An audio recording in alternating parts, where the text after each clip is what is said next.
One thing you can definitely say about Mobile Suit Gundam, The Witch from Mercury, is that we got some amazing mobile suit designs. Multiple different designers focusing on the various different military corporations in the series means that we got some hugely contrasting and very different mechas. And that also goes double when it came to the grunt designs, and out of them all, one of them definitely shines. That is the Desultor. With this simple, stripped back, almost basic military hardware design with that nice olive green, it means it really gives that grunt mecha feeling through and through. Again, it harks back a little bit to the Gym Spartan and a very, well, iconic looking Spartan.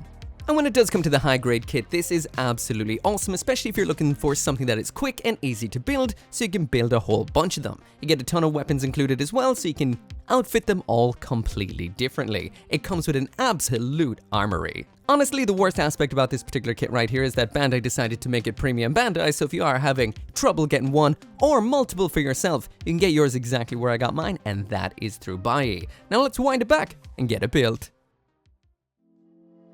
When you bust open the box of the high-grade Desultor, you get, well, not really a whole bunch of plastic, but the payoff in here is phenomenal. This is your typical efficient Witch from Mercury build. There's only 6 runners inside the packet, 2 of which are the same, so it does mean you have 2 B runners and 2 C runners, which are exactly the same, and the build just goes together easy. Every individual element on this particular kit is just a few parts, but again, the payoff is phenomenal. That does mean if you are looking for a kit to build a whole squad of, this is definitely an absolutely fantastic option. Quick and easy build, all of the various elements of its body and whatnot, super simple.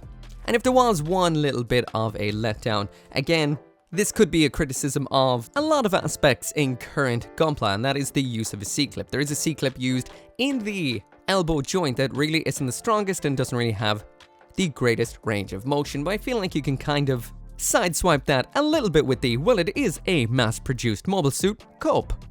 Again, super simple, fast build, and the payoff is great. We've got nice clear parts in the face, but there are a couple of stickers required in the build, and the one that is kind of the most obvious is the one for the shield on the shoulder. Again, you don't have to use it if you don't want to. This is technically just an option to denote the commander unit. Building the mobile suit itself is almost just half the build, because this is a kit that comes with a phenomenal loadout of extras, so you can actually equip each of your units, if you do build multiple units, with a different loadout. We've got a rifle, a bazooka, various missile units, the shield, as well as a backpack for carrying troops, which is pretty cool. Anyway, again, super awesome build, especially love the blades and the arms, but let's see how it looks once it's complete.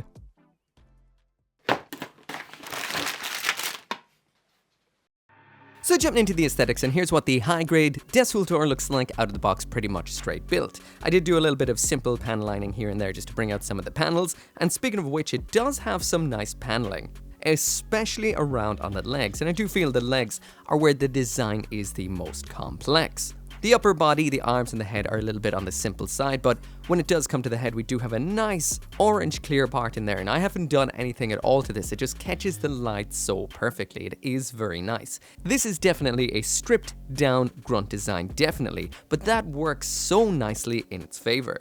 Now, of course, I will mention here it is completely unequipped, so even though the shoulders do look a little bit bare up there, there are additional parts you can attach onto those hard points up on the shoulders. They are 3mm, so you can add on your own other optional parts as well. Like I mentioned, the particular build of this kit right here is very simple, so it would be very easy to knock out a squad of these, so you can have a whole bunch of them, because there is a ton of accessories in here, which does kind of make you feel like you do want a little bit of a crew, but overall, very nice silhouette, accurate to the show, and it just has that cool military grunt flair. So anyway, throwing on a couple of the accessories temporarily just to put it side by side with the actual art from the show. As you can see, the high-grade Desultor here absolutely nails it. There is a sticker up on the shoulder of the one I did build. That, of course, is optional because it is for the commander unit only. If you do want it all in that nice green, you can just opt for that. Overall, I think Bandai did do a very good job. However, I do feel there's a mild element of awesomeness in the art that this just doesn't catch. I think the head looks a little bit more almost like baby or chibi on the actual model kit compared to what we're seeing in the art, just slightly. Again, color accuracy wise, this kit is phenomenal out of box, especially considering just how simple a build it is. There are some included stickers. These are definitely passable. The big old mustard colored ones that we have here, here, and here, these are actually just for up on the shoulder, and like I mentioned, these are optional to denote the commander unit, and there's also one on the bazooka, which I assume is to denote the commander unit. Besides that, then we've got 3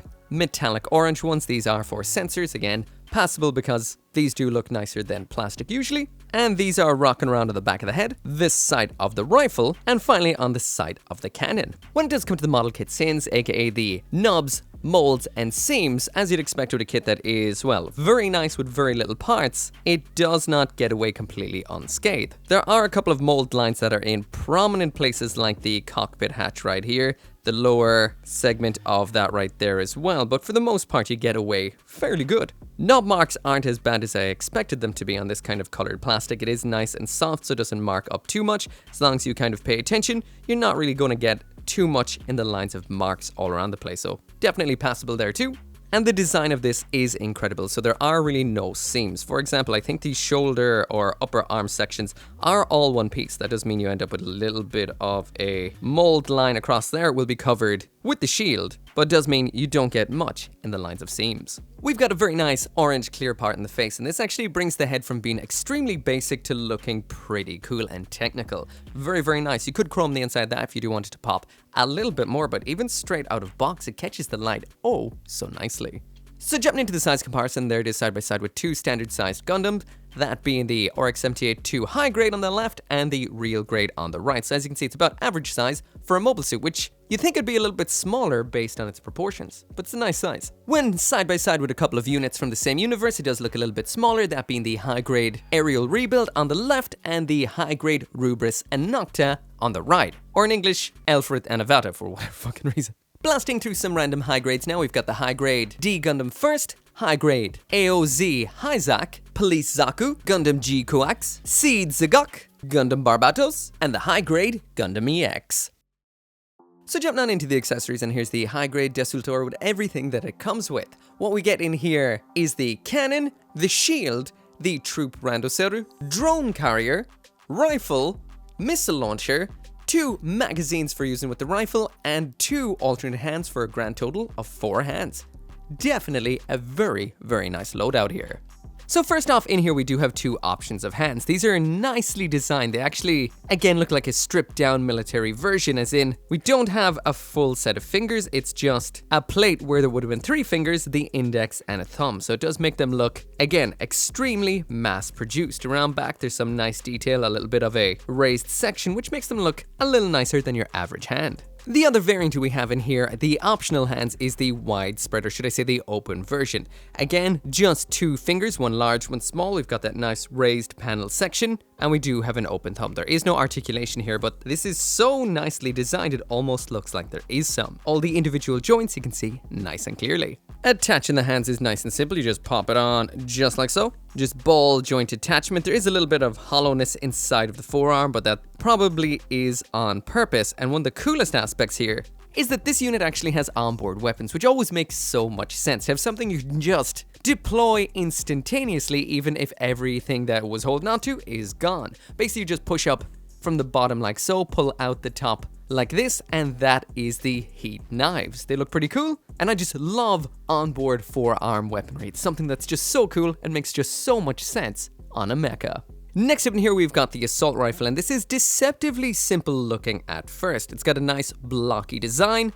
We do have a sticker for the sight section right there in the front. Again, it is a fairly simple-ish build, but there's more to it, well, than it meets the eye at first. First off, this does have a removable magazine, which is always a very nice touch. But yeah, those 2 spare magazines can store down there on the bottom of the shield, which is a very, very nice touch. And speaking of this weapon looking deceptively simple, we do have a little bit of a fold-out handle here too. So that can swing out to the side, just like so, or around to the other side to be held in 2 hands. Attaching this is super simple. You don't actually have to open up the hand. It can just slide on in just like so. Again, simple, effective, but a lot of nice non-generic features. The next weapon we have in here is the Beta Blad B3, a recoilless cannon. So this is a missile launcher, and for the most part it is simple enough. That sticker you see around there, that is an optional commander exclusive sticker, the one in the sight right there that just is so it has a nice reflecty sight. And this doesn't really do a whole lot, but have a side to side, well, forward and back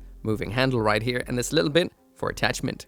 Attaching it into the hand, once again, is simply just slide it down into the hand like so. The moving handle does make it a little easier to do this and get it into the right angle, but it does clash ever so slightly with the wrist guard forearm armor. However, not really in a whole lot kind of a way, so even though it does kind of touch, it doesn't really stop you from getting any decent poses out of it. And speaking of poses, this is what it looks like in a little bit of a pose. Now, when this is not in use, it can be stored. Just turn around the mech like so, take one of these panels off the backpack, there's a left and a right one, so you can do either side, and inside that we do have a bit of a hard point. That little section sticking out in the bottom of the bazooka just attaches on like so, and it can be stored around back, nice, neat, tight like this. The next piece of equipment we have in here is the shield. Now this is extremely nice. The only down point is the yellow sticker right there, of course, doesn't look that great. That is optional though. It is nice and gray in the bottom for that mechanical kind of look. We do have 2 points for storing 2 magazines, which is absolutely lovely, and a simple 3mm peg here for attachment. The funny thing is we do have this like little slot for looking through, but it's not like holdable.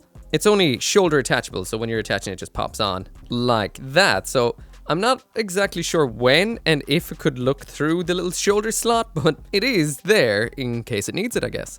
Attached on, it definitely completes the look, gives it a little bit of a Zaku vibe, and it can be attached to either or shoulder, and if you do have multiples, of course, you could use 2 shields too. However, that isn't the only bit of shoulder mountable equipment. We also have this right here, which pops on in the exact same way, which is a shoulder mounted grenade launcher. Once again, definitely makes the unit look a lot more complete because it's got something up there, not just the big old ball joint, and this is color separated, so we do have white plastic for the little grenades inside, which is always very nice. And speaking of color separated bits, next up we've got the drone container. So this actually has a nice little flap, so as you can see, there's a whole bunch of these tiny little drones. It closes just like so, and this has a similar attachment to what we would have seen on the big old missile launcher. I will mention in the instructions there is gray in between each of these individual drones, so this will definitely be needing a little bit of paint or at least some nice panel lining. Just like we would have seen with the bazooka, this can be attached onto the back. You just pop it off like so. Again, either or side. If you have multiple of these, you'll be able to attach onto if you do want to keep it nice and symmetrical.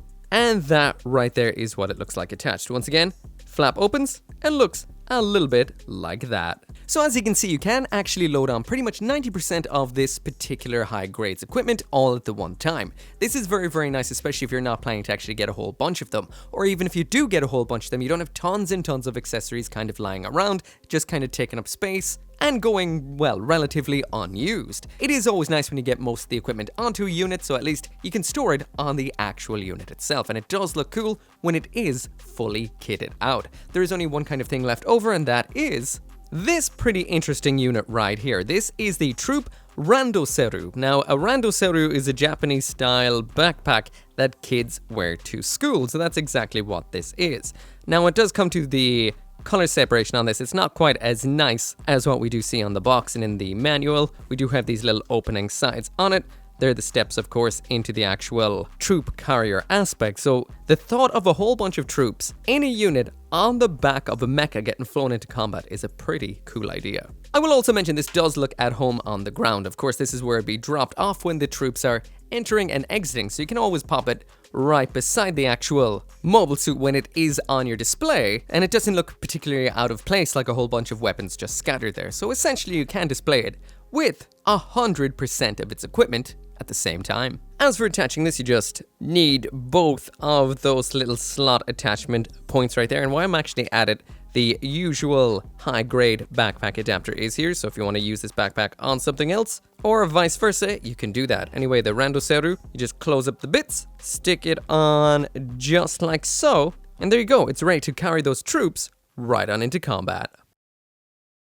So now jumping on into the build and the usual comment on the build right here, and I will mention it is a little bit on the wonky side out of box. It's mainly because a lot of the joints just aren't that strong. This one's a bit weak, the knees are a little bit weak, and the elbows are kind of inclined to pop off at times. The main reason for that is these are a funny kind of C-clip that's not actually locked, so it's always kind of open just like this right here.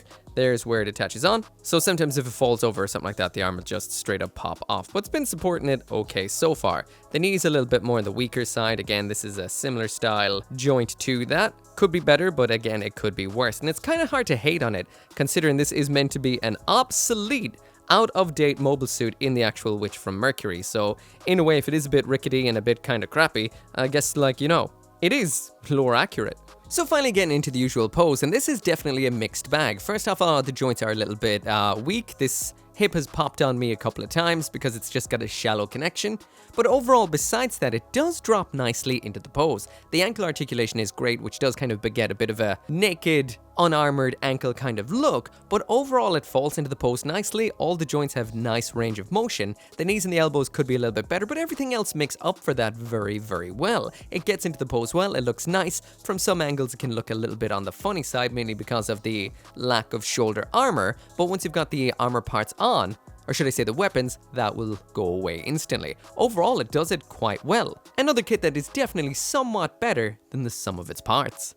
Alright, so jumping through all the articulation all at the one time, the head is definitely the biggest letdown because it can't look up, and that always kills me when it comes to a kit. So we do only have side to side only. There is, what the hell? It is a ball joint, but it just doesn't look up and down. The shoulders have a little bit of a joint in the torso, which allows the arm to move forward and back. On top of that, there is a ball joint in there as well. We've got that full rotation all the way around. The arm can go all the way up, which is nice, thanks to the simple but effective design of the shoulder. Full, oh wait, no, partial spin at the upper arm. Basic elbow bend. Well, it's a basic elbow, but it definitely goes all the way. The wrist is your usual ball joint. This is a kit with a very nice ab crunch, but it is a little bit loose out of box. It doesn't have a whole lot to actually hold up around back, so that doesn't affect it too much. There is a little basic side to side, full rotation all of the way around. We do have a premium butt flap, so that can move up and out of the way quite a bit. The actual waist joint, or should I say the hip joint in here, you can see is locked in position, which does limit it somewhat. So that does affect the kicks ever so slightly to the front and to the back. Let's move that butt flap all the way back, all the way forward. I wish it could go up a little higher than that, but it gets blocked on this little thruster right there. As for the splits, no problem whatsoever. Partial rotate, well, that happens a lot on this joint, what the hell? Anyway, very slight rotation right there. The bend at the knee is quite nice, a little bit limited again. That is sending me that's not great. Finally, then we do have the ankle, which is very nice. We've got a massive ball joint up in here, which gives you that. We've got the full rotation all the way around. There it is all the way to the front, all the way to the back. This side to side is nice, but it is bolstered by the fact that you can actually rotate the heel and the toe to both sides just like that. On top of that then, finally we do have a nice subtle toe bend, and there is that full pose once again. So as you can see, that toe bend does allow it to get very nicely down into that lunge. So anyway, that right there is it for the review, and this is an X-Gold tier gunpla and a very, very, very nice army builder kit, besides the fact that of course it doesn't come at an army builder price. At 2,800 yen, this is pretty much 1,000 yen more expensive than something like the Delanza, which was a standard release kit. However, I do feel this is that much better. However, the price, definitely hard to swallow if you can even get it at retail. Besides that though, when it does come to the aesthetics, this is a beautiful grunt style kit in nice militaristic colors with great detail and a heavy duty look. Articulation wise, this can do a whole lot more than it expected to. It definitely did very well in the usual pose. The biggest down point is the neck, most definitely, but besides that, this thing can pose up a storm and looks great in every pose. Obviously, the best aspect about this kit right here is the loadout that you do get with it. So if you do get a few of these, or even if you just get the one, you've got a whole ton of options for equipping it or equipping your squad. Definitely a kit for someone who likes to change around the loadout on their mobile suit. Of course, the weakest aspect of this kit right here was the build. Overall, the build is very quick and easy, which is nice for an army builder kit, most definitely, but you will have to do a lot during it to perfect the kit. There's a lot of mold lines on this kit once done, and a lot of loose joints that will need seeing to while you're building it. But none of these are critical, they just are present, and I will mention that out of box, the build and the strength could be a little bit better, but overall still an absolutely fantastic gold tier army builder kit, which should have been a cheaper full release kit. It is extremely nice though. If you do want one of your own, I got mine through BUYEE, link down there in the description. As always, make sure to come back for more gunpla reviews, and I'll see you next time.